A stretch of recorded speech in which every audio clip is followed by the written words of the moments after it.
This is Marty from Blue Lightning TV.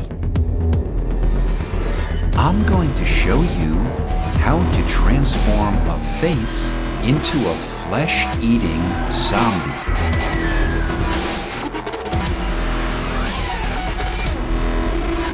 I provided a Photoshop template that you can download so you can follow along. Its link is in my video's description below or in my project files.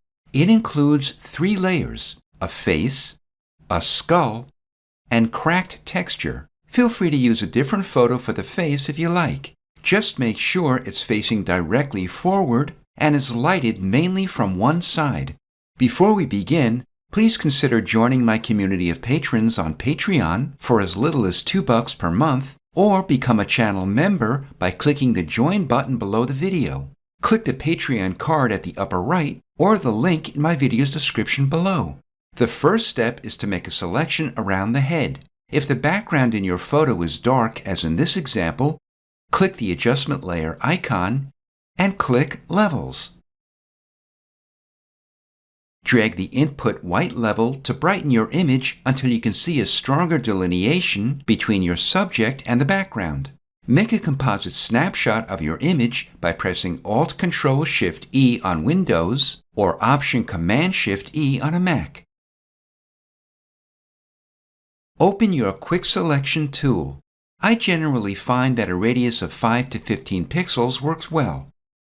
Drag the tool over the inside of your subject. To remove selections that are outside your subject, press and hold Alt or Option as you drag over those areas. The outer edges don't have to be perfect. To check your selection, press Q on your keyboard. Revert it back into a selection by pressing Q again. Go to Select and Save Selection. Name it Head. Deselect it by pressing Ctrl or Command D. Now that we have the selection of the head, Shift-click the Levels adjustment layer to make it active as well, and drag it along with the composite snapshot to the trash. Next, we'll create dried blood. Click the New Layer icon to make a new layer. We'll fill it with white, but before we do, check your foreground and background colors. If they aren't black and white respectively, press D on your keyboard.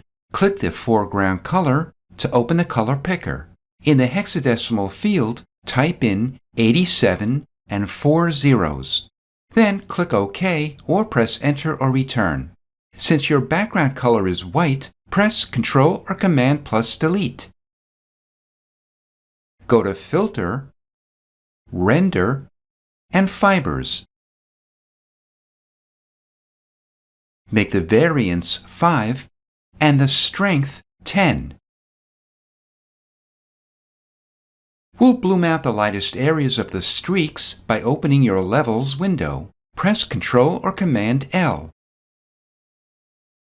In the Input White field, type in 200. We'll convert it into a smart object so we can modify it non-destructively. To do this, click the icon at the upper right and click Convert to Smart Object. We're going to duplicate the smart object, but not link it to the original. It's important to note that whenever you do duplicate a smart object, whatever changes you make to one will automatically be repeated in the other. However, if you want to make changes to one and not affect the other, then we need to create an unlinked copy of it. To create an unlinked copy, you can either right-click or secondary click the smart object and click New Smart Object via Copy, or go to Layer, Smart Objects, and New Smart Object via Copy. Let's name the copy Skull Blood and the original layer Face Blood. Temporarily hide these layers and make your subject active. We'll create displacement maps of the face and the skull, which we'll use to make the blood conform to the contours of the face and skull. Make a copy of the face by pressing Ctrl or Command J. Remove all its color by pressing Ctrl or Command Shift U. Since displacement maps look best when they're blurred, go to Filter, Blur, and Gaussian blur. Blur it 3 pixels.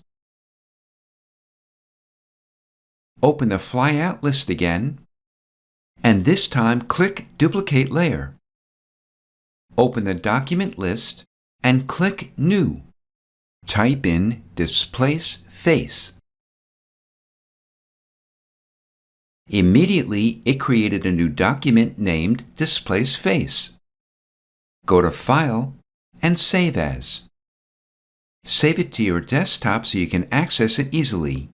Save it as a Photoshop PSD file and click Save.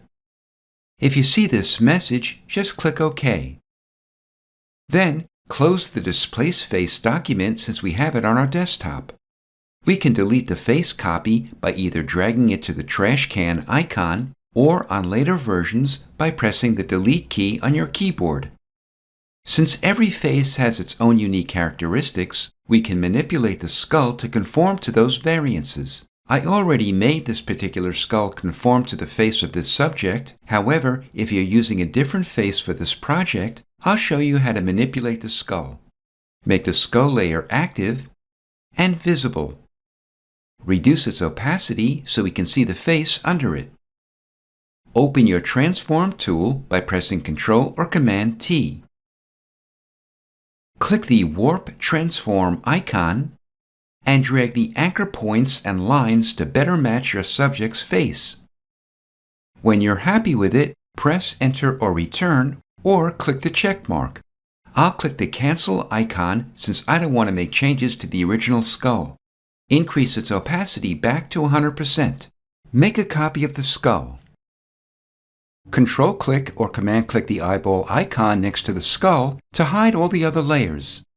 Desaturate its color and blur it by pressing Alt-Control-F on Windows or Option-Command-F on a Mac, which repeats the last filter we used, Gaussian blur. Open the flyout list and click Duplicate Layer. As before, open the document list and click New. Type in Displace Skull. Go to File and Save As. Then click Save. Close the file since we saved it onto our desktop and delete the skull copy layer. Make the face layer visible as well as the face blood layer. Click the face blood layer to make it active. Go to Filter, Distort, and Displace. Make the horizontal and vertical scales 10 each, stretch to fit, and repeat edge pixels. Click the Displace Face PSD file and click Open. The streaks immediately distorted to the tonal values of the face. Open the Channels panel. If you don't see it, go to Window and Channels. Control-click or Command-click the head channel that you saved earlier to make a selection of its shape. Open back the Layers panel and click the Layer Mask icon to make a layer mask of the selection. Make the blood layer active and change its blend mode to Color Burn.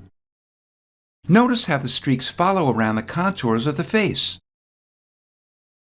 Drag the skull blood layer above the skull. Make the skull layer visible as well as the skull blood layer. Go to Filter, Distort, and Displace. Photoshop remembered the last settings, so just click OK. Click the Displace Skull PSD file and click Open. This time, the streaks were displaced based on the tonal values of the skull. Control-click or Command-click the skull to make a selection of its shape, and click the Layer Mask icon to make a layer mask of the selection. Make the skull blood layer active and change its blend mode to Color Burn. We'll create a black layer mask next to the skull, which will mask out or hide the skull. We're doing this so we can reveal back parts of the skull through the layer mask. Make the skull layer active and Alt-click or Option-click the layer mask icon.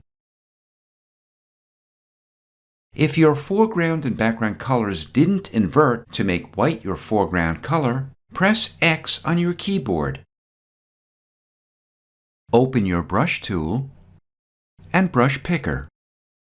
If you don't already have the dry media brush set, I provided its link so you can install it. If you're not sure how to install brushes or other presets, watch my tutorial showing you how. Click the card at the upper right or the link in my video's description. I'll use the top brush, but feel free to experiment with the others. Make its flow and opacity 100%. To adjust its size, make sure your caps lock key is off and press the right or left bracket key on your keyboard. Brush over areas of the face to reveal the skull through the layer mask. Next, we'll adjust its levels to match the shadows of the face. Click the adjustment layer icon and click Curves. It's important to know that adjustment layers affect all the layers below them in the Layers panel, so if we want them to affect only the one layer directly below them, we'll need to clip it or restrict it to that layer. To do this, click the Clipping Mask icon, or go to Layer and create Clipping Mask. Now the Curves adjustment layer will affect only our skull. If the bottom of the Curves panel is hidden, just drag it down to reveal it. The Curves graph represents all the tonal ranges of the skull from black to white. By dragging the diagonal line, it'll adjust the brightness of the specific tones represented by the diagonal line.